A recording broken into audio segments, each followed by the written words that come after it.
se leští objektiv. Tak teď, když mě má v přátelích, tak to můžu dát na Facebook, že jo? A označit jí tam. Já jsem vždycky rozpatloval, takže to bylo ještě horší, oni už to nikdy nedali dělat, víš co? Tak to leštíš, jo? Pojď si to zkusit pak zábavit.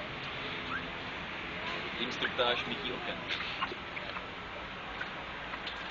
Je to už pomlaný. Já myslel, že to máš jako čistit, ne to ještě víc rozpatla. Mi to pojď ukázat. Prostě není po 10. hodině smůla.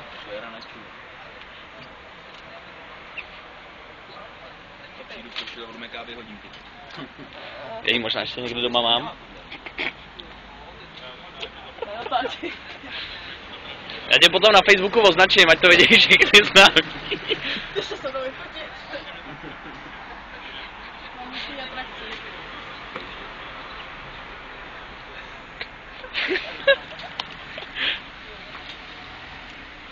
Je to stejně pořád upatlaný.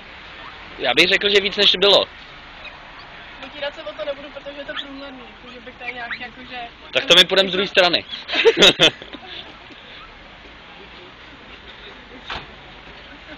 Vyvádí okem.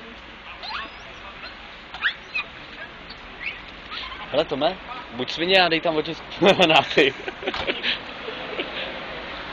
Neboj se, se nějaký najde nějaký idiot, co přes tu nálepku sem ty vole zatlačí do toho skla, vole.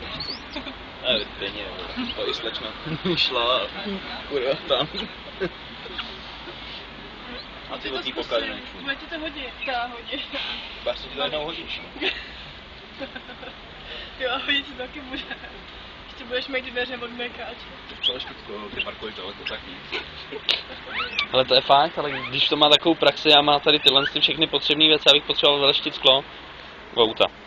Aha.